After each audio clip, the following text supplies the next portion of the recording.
I've had a few viewers ask me to review this specific set of headphones, and we have JBL India to thank for this today. Thank you to JBL India for making this review possible by sending me this demo unit. All thoughts and opinions are my own. So let's jump straight into this review with how these are built.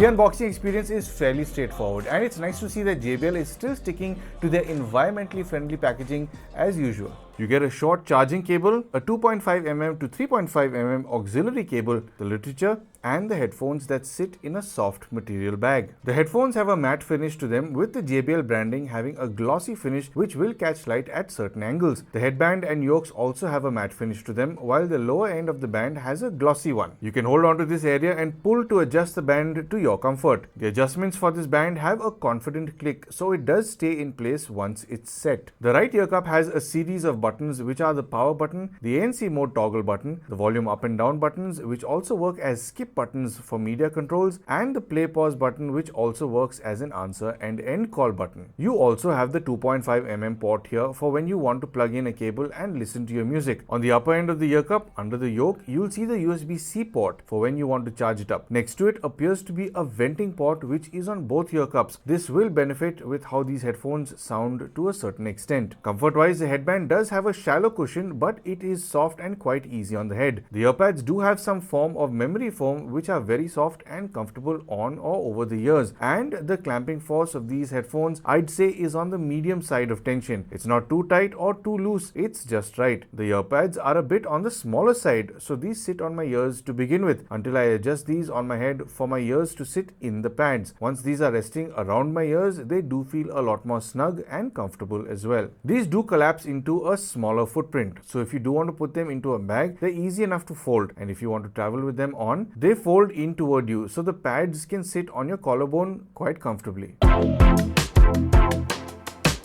On a feature front, these come with Bluetooth version 5.3. They have active noise control, multi-point connectivity, and something I'm really thankful for is that it comes with tactile buttons. The tactile buttons do what they need to do, and they do it well. From your volume controls to playing and pausing your music, these do a great job without any accidental taps, which some touch controls can do sometimes. If you want even more control over these headphones, you can jump into the JBL Headphones app, which will tell you how much battery these have. You can toggle between the ANC, ambient aware mode, and talk through modes. Ambient aware will let in the environment noises around you, so you can tell what's around your immediate surroundings. This works well for walks or runs outside if you want to be aware of your surroundings, and switching to this mode doesn't reduce your media's volume. Talk through mode drops your media's volume down and amplifies voices, especially ones near you, so you can converse with them. Increasing your media's volume in this mode won't boost it. You'll have to move back to ambient aware mode or the ANC mode to control media volumes. Then you get an equalizer you can play around with, which I'll speak about in the chapter about sound. The voice aware feature is a neat one, which plays your voice back to you when you're on a phone call at a level you choose in real time, which a lot of people seem to really like. Smart audio and video are for choosing what priorities you want. If you want the best audio quality, you select smart audio, and if you want a quick response or lower latency for visuals, you select smart video. With smart video off, it has a response time slower than 80 milliseconds, and when it's on, it's between 60 to 80 milliseconds. Then you can select what voice assistant you want to keep as your default one. You can choose what language you want your voice prompts in, which are engaged whenever you engage a feature. You can choose to engage the max volume limiter or not. Having it on caps the volume output at 85 decibels, which can ensure a level of hearing protection, which is nice to see from JBL. You get an auto power off option, which you can choose to keep on from 30 minutes, 1 hour or 2 hours. It's a good way to preserve battery for whenever your headphones aren't playing back any media. And you get a support option in case you want to reset the headphones from here, and a few other things like information on the headphones. The multi-point connectivity works pretty well on these headphones, but I do have a few gripes with how it functions. But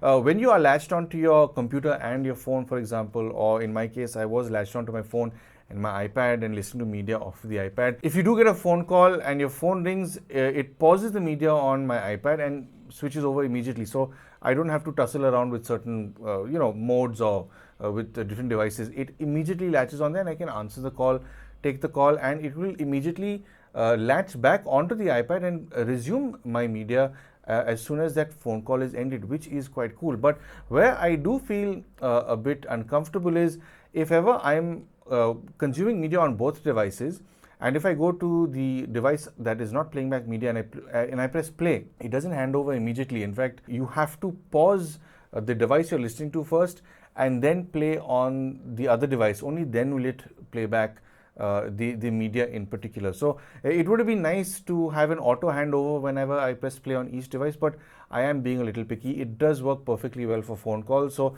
I can see it benefiting a lot of people who are using it for work. And when it comes to its latency, if you're listening to a lot of audio, you don't really need the smart video on for a quicker response time. But if you are gaming or if you are consuming a lot of video, putting the smart video on will increase, or should I say, make the lag a lot less. The latency period will improve. So with smart video on, the latency period is between 60 milliseconds and 80 milliseconds, which is a very respectable and quick time for when you're gaming and watching videos, and it does make a significant difference when it is on. So instead of me telling you how it really is, here's a quick demo to show you how it will perform with games as well as with videos.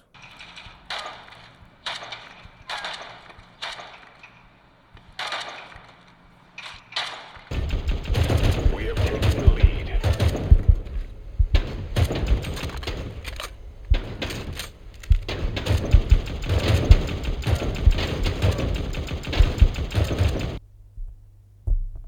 Connected.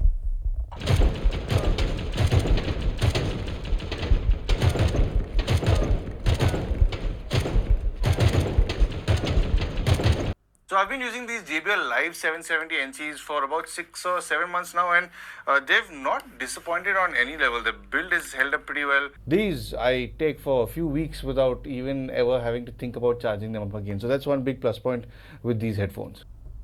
Connected.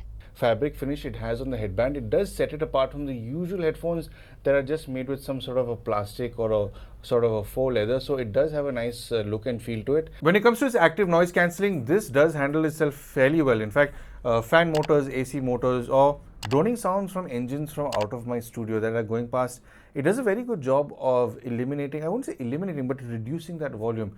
Nothing really eliminates anything 100%. So this does do a fairly good job. And the thing is, even if you are a stickler for active noise cancelling and you don't want to listen to music and just have the ANC on, it does pretty well. But honestly, when the music's even running beyond a certain volume, you don't even really need the active noise cancelling. But anyway, for those of you who are interested in knowing how the active noise cancelling is, here's a quick demo to show you how this will perform in an aircraft as well as a busy cafe.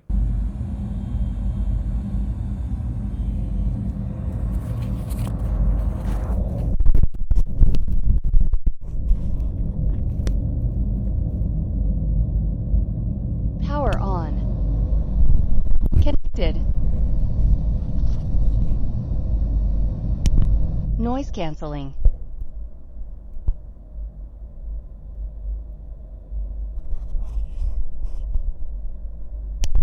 Ambient aware. Noise cancelling.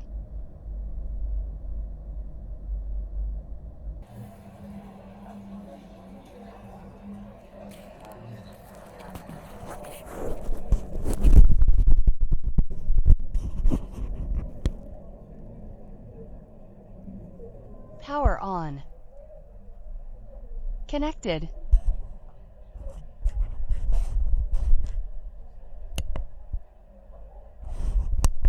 Ambient aware.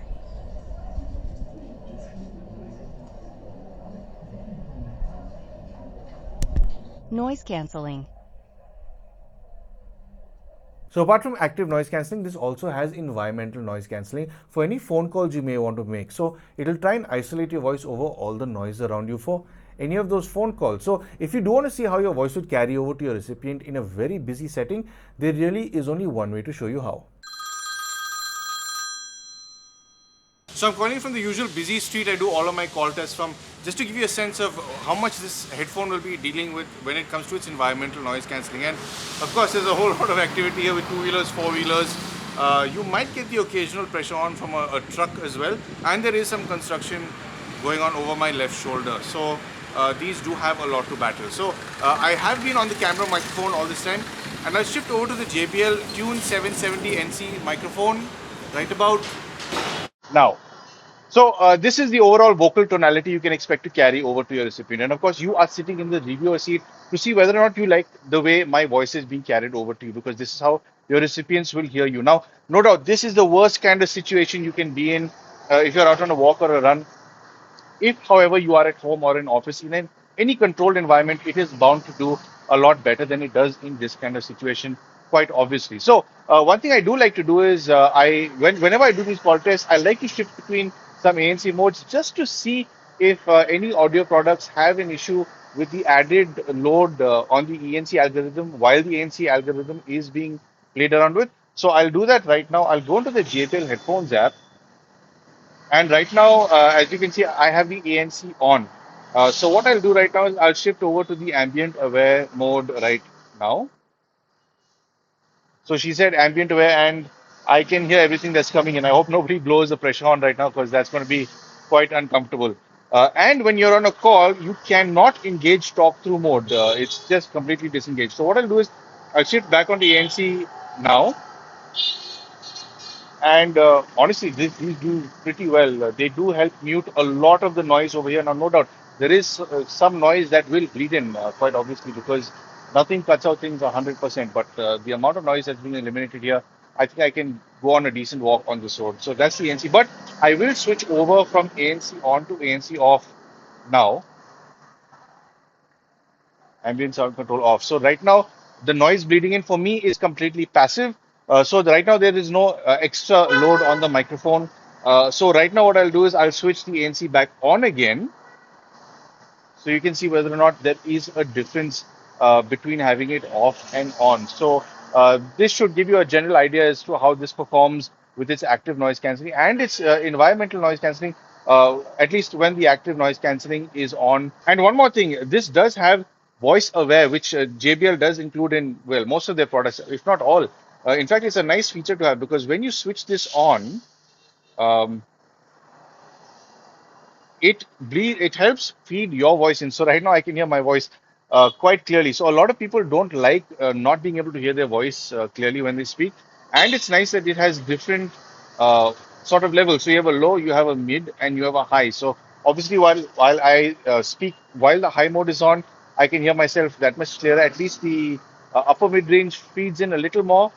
When it's on low, there's more of a rumble in my voice rather than the higher frequency. So this is, of course, there to help people whenever they do want to hear their voice feedback toward them. So I do hope that this demo has given you a better understanding of these headphones, and I will see you back at the studio.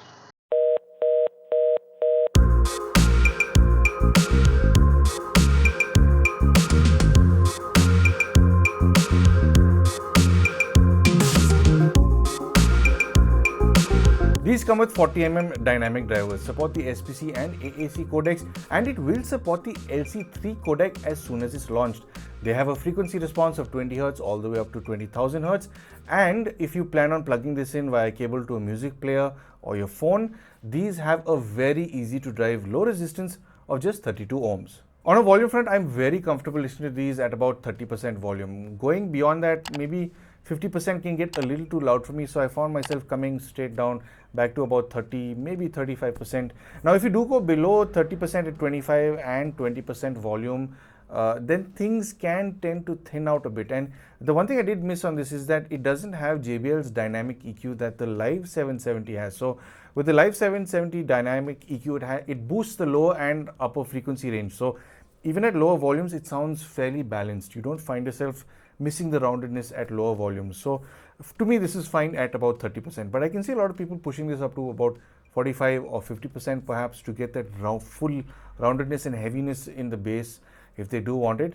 Now, speaking about louder volumes, I would not recommend listening to this at louder volumes for prolonged periods of time if you intend on preserving your hearing.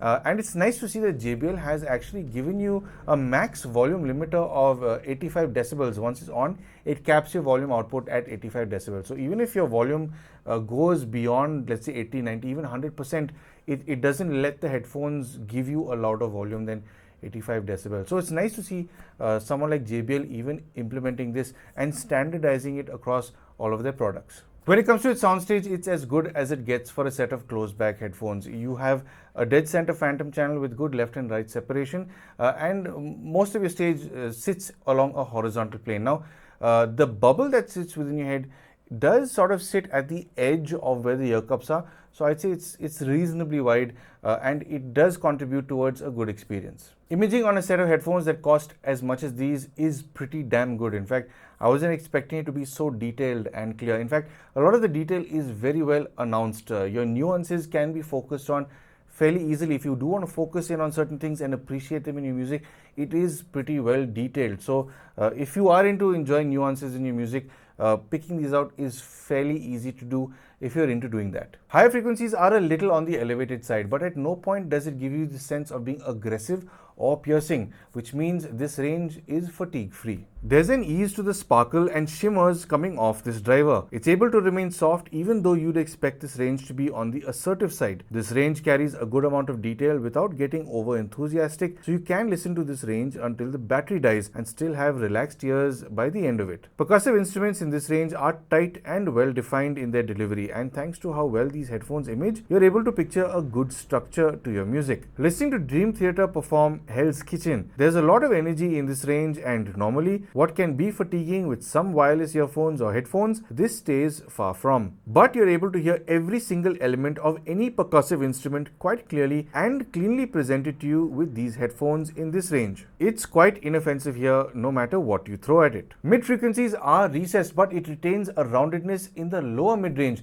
so you'll be able to appreciate a fullness from your favorite vocal artists. A lot of brands tend to reduce the lower mid-range in their tuning so as to give a sense of elevated bass. It's nice to see that the mid-range isn't as touched as it usually is, because even female vocals here sound truer than sounding tinny or as if the vocalist has a cold. There is good separation between vocals and instruments in this range, so if you like focusing into certain solos and harmonies in your music, these headphones will let you do exactly that without much effort. Listening to Adele's soul-stirring performance of When We Were Young, you're able to really appreciate her vocal track over and above the piano and backup singers right through. Her tonal clarity stays true with a good amount of depth, and the backup singers linger slightly in the distance with an almost ghostly like performance hovering and holding itself around the music and Adele's voice. It's quite an enjoyable listen on these headphones. Lower frequencies were a little tricky to decipher because JBL hasn't done the typical lower mid recess. Thanks to avoiding that, the upper and mid bass isn't as enthusiastic as I was expecting it to be straight out of the box. It's tuned to be more on the natural side of things in this range, which is great for rock, pop,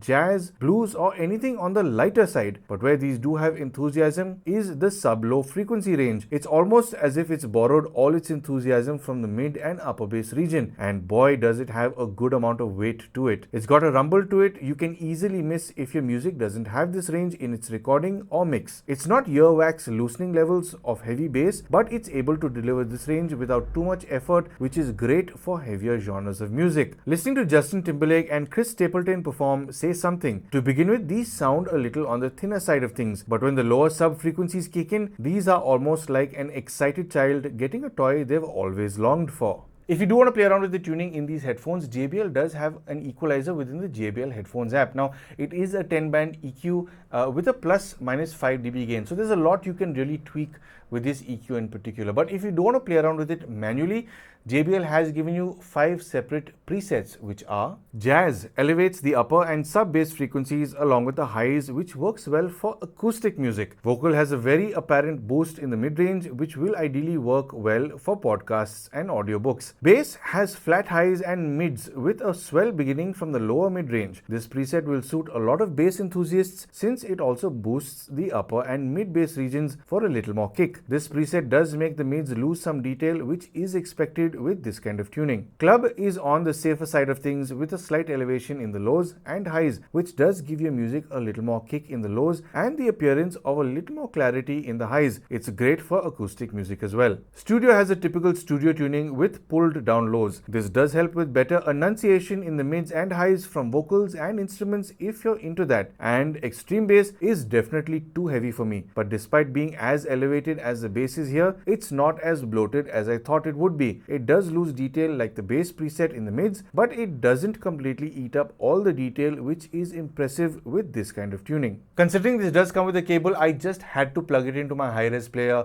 to see what these drivers are all about. They do playback with a little more resolution than when on their wireless mode when you play back high-res audio through them, but there appears to be some level of DSP when these headphones are on. The audio does play back softer when they are on, and certain frequencies do seem held back, possibly to save the drivers from being overloaded with high volumes. But when these are off and played at not loud volumes, these do sound clean and well defined. These are certainly capable drivers, and if you do carry high-res music with you, you might prefer listening to these drivers with the headphones and ANC off.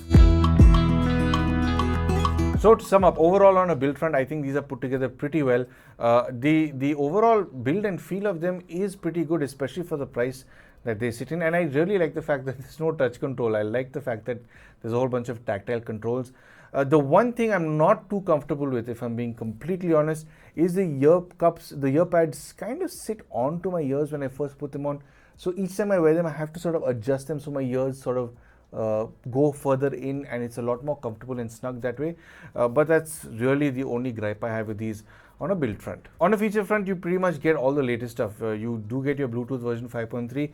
The app, I felt as if it was a bit lacking because I'm used to handling the Live 770 NC, and that is absolutely loaded with a lot of features within the app. So getting to the Tune series of this with the app, it seems fairly basic and straightforward, but it's no nonsense. You get in, do what you need to do, and you're out. So you don't need to focus on the app. You can focus more on your media. That's one way of looking at it. And I like the fact that it doesn't have touch controls, because tactile controls for me have always been a preferred choice, because you can feel it, you know it's responded. With taps, sometimes you have accidental touch, so you don't know what you've done or if it's registered or not. So tactile to me is always the way to go. When it comes to its active noise cancelling, I can't really complain. It does pretty well. In fact, I recently tested a very budget set of active noise cancelling headphones, and that let in a whole lot of mid-range, especially when somebody was talking close by, even with its ANC on max. These, on the other hand, well, they do a very good job. Despite vocals not being a mid-range frequency, the fact that it's able to cut off and isolate before its ANC, it isolates very well, and it cuts off a lot of droning noises, and I can't hear too much speech. You can tell it is sort of suppressed. So overall, I can't complain about its ANC at all. It is a very good performer. And of course, if you want to know how it performs on voice calls, if you've missed that chapter, head on back to the call chapter. I do have a call demo showing you exactly how it performs when it comes to you sitting in the reviewer seat to hear my vocal tonality.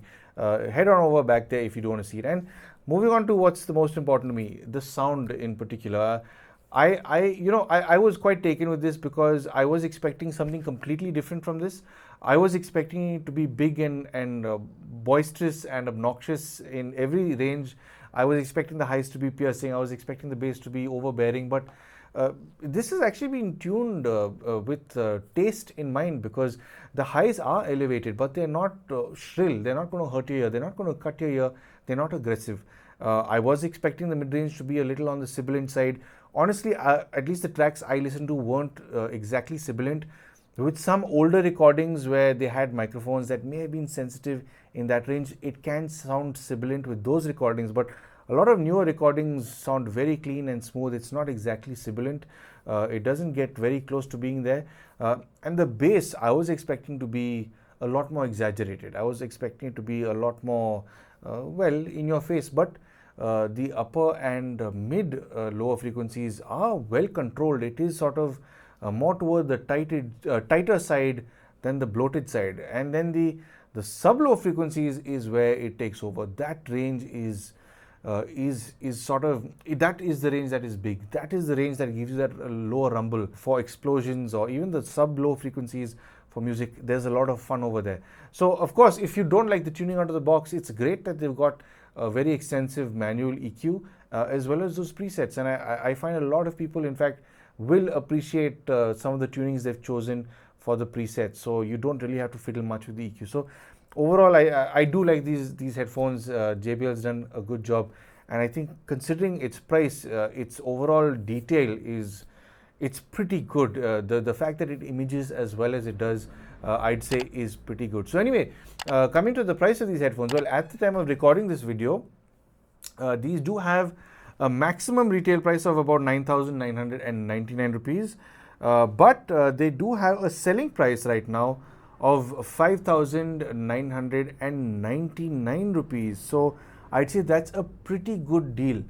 And if you would like a further discount, JBL has been kind enough to share a discount code with me for all of my viewers. That's you. So if you do want to get that further discount, you'll have to go to the JBL website for this, and at checkout, punch in the code JBLX POV, and you should be able to avail a further discount. And this is valid till the 31st of May. So is this value for money? Well, honestly speaking, considering you're getting this kind of quality and sound and features at this price, and beyond that, you're getting it for an even better deal with further discounts on whatever's available at the time of making this video, at least, is pretty unbelievable. So I'd say it's pretty good value for money.